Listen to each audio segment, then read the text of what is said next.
Alright, back again, Luke here. And today, as you can see in front of you, we have another arcade PCB. This is an Operation Thunderbolt made by Taito. Now, for this video here, what I want to do is try to explain some things that I did to get this board running. And unfortunately, unlike my other videos, I won't be showing any sort of repairs on camera. So for those of you who are only mostly interested in the repair section and watching those, unfortunately, this will be just all speaking for the most part. And for those of you who aren't interested in the speaking portion, I definitely don't recommend this video here. But I'm hoping that this will help out someone who has an Operation Thunderbolt and is interested in getting it up and running, and maybe this information will be useful. But without further ado, I bought this board. It was non-working. And one of the biggest issues right off the bat was it had this RGB DAC, which was completely snapped off. You'll notice that there's some hot glue there. It's not the prettiest, but it's holding it in place. Now, it only had some nubs left on the bottom here, so I had to sand away those nubs to get a little bit of copper exposed so I could put some solder on the end of that in order to put it back down here. Once getting that back in place, I was able to get the board to turn on, and I noticed there were like 4 lines of text, or 4 rows of what appeared to be text. They were all graphically glitched out, so you couldn't tell what it was. It came to first like a rug pattern where it was about to boot, and then after that it went to these 4 rows of text, and it just stayed there. So there was nothing else going on with the board. After taking a closer look at the board here, this IC here, this TC0110 PCR, is responsible for basically the boot process.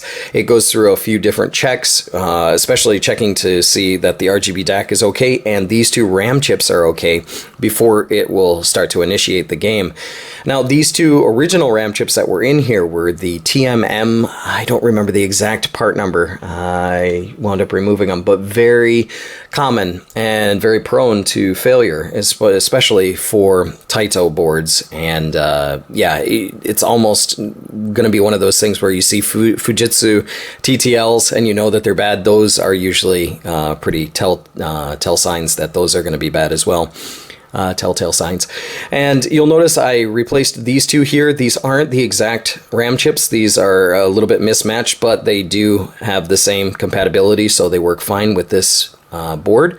After putting these 2 new RAM chips in, I was able to get the board to show me what those messages were, and I'll include a clip here so you guys can see. I'll put in a picture so you can see what it was doing.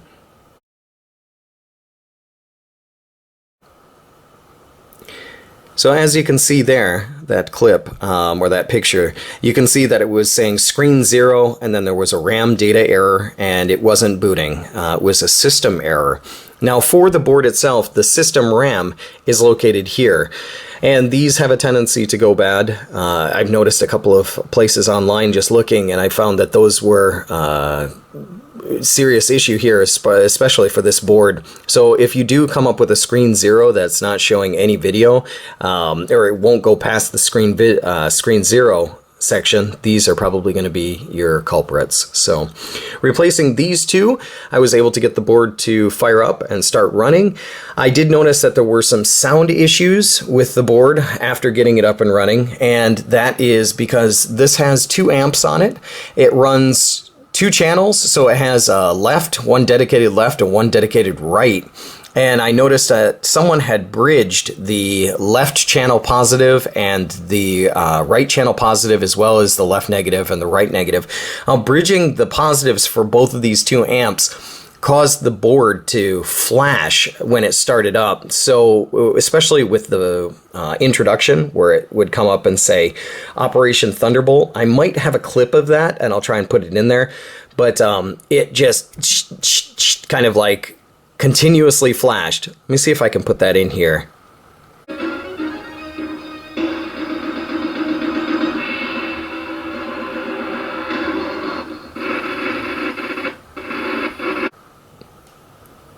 Hopefully you guys could see that. Hopefully I was able to find that clip there for you guys, but it was just constantly flashing. And that is because these 2 were bridged together. After separating them and just using 1 channel, either right or left, it seems to be fine, and it's working much better. Other things that can happen or go wrong with this board is the Yamaha YM2610. If not seated correctly, this one you can see is socketed without a good seating, it can cause graphic glitches, especially in the title, which is kind of strange. You know, you wouldn't think that it would cause glitches in the title, but it can.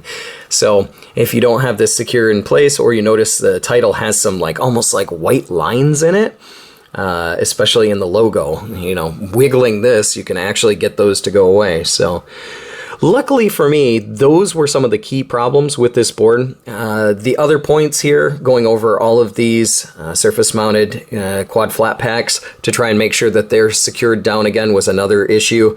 They were a bit rusted in certain sections here. You'll notice that some of the copper here is exposed. There were some kind of green legs on a couple of these ones, which I was a bit leery of. In the end, I was able to get it to work out. So yeah, I'll show you guys what it's doing now. And keep in mind too, this is not a JAMA compatible board. You need to make an adapter. Here's another one of my funky adapters. I know it's not great, but it does the job. So it requires a completely different wiring pinout for this board. And another thing to note about this particular board is on the dip switches, number 8, according to the schematics and according to the the instructions, dip switch 8 needs to always be on banks 2, and on dip switch A, bank number 1 needs to be off all the time. I don't know exactly why that is, but that's what it says, so I'm just kind of going with that. I did replace the caps in the sound section as well, because those were quite grungy and they kind of maxed themselves out, looking like they would probably eventually fail here at some point in time. But what else? The board is in, it's a reversed image, and you cannot change that. So if you do pick this board up, or if you have this board and you finally get it running and realize the image is reversed, you can't switch that out. The only thing you can do is get a mirrored cab, or you could take a CRT monitor and flip the wires on the back of the yoke around and get it to display properly. But yeah, so let's pop this on here. I'll let you guys see what it's doing. This is a normal rug pattern. This is what it'll do here. And before, it would have some streaks in this, but yeah, once again, probably the camera's not going to pick up the colors quite correctly, and they may be a bit too bright as well. It may look blue through the camera, and yeah, there's a lot of things that probably just depending on the angle here.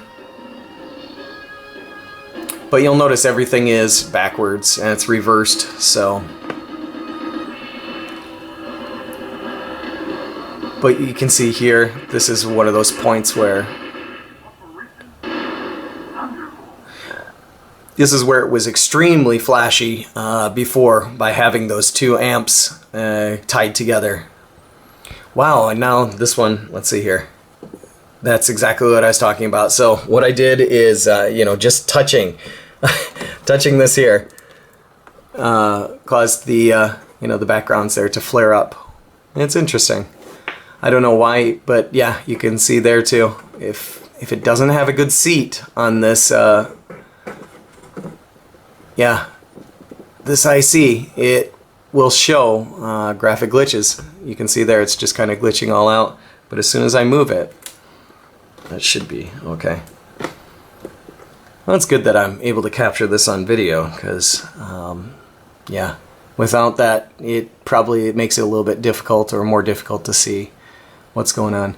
And it's not the IC. The IC is not a problem. It's not the socket itself that's the problem, but it is the IC in the socket that is a problem.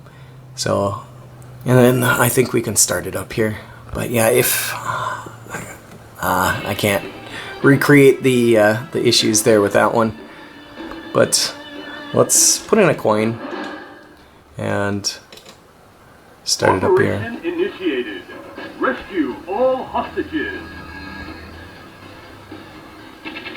Gather intelligence information. But yeah, I mean, for right now, it looks like it's okay. It just has to be really secured in place there. Obviously, I don't have any of the guns hooked up here, so this is really hard to see.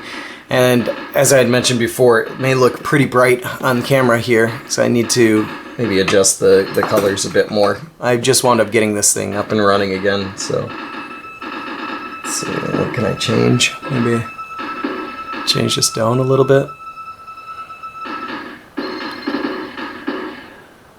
Yeah, player dead. So, but yeah, you guys can get a bit of an idea of what it looks like now with the board running. But very strange that this would actually cause graphic glitches, but it does. I mean, Fatally wounded. Your mission has failed. so. But nevertheless, guys, like I said, just want to share with you a bit of a video as to what I've done to repair this board and some things that can possibly happen or go wrong with it. For those of you who do have an Operation Thunderbolt, this may be something that hopefully helps out and will give you some insight as to what you can do to get it up and running again. But that's about all for me for right now. Like always, I'll put up another video here soon, so thanks for watching. Hopefully I'll be able to get this wired up here sometime soon and get a mirror set up where we can get this done properly, but it's going to take a little while, I think.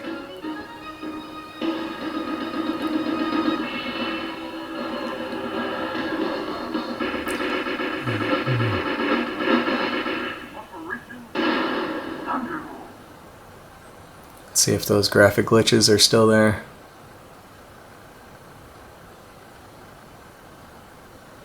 Yeah, it looks like we're okay. Yeah, weird stuff, huh? There we go.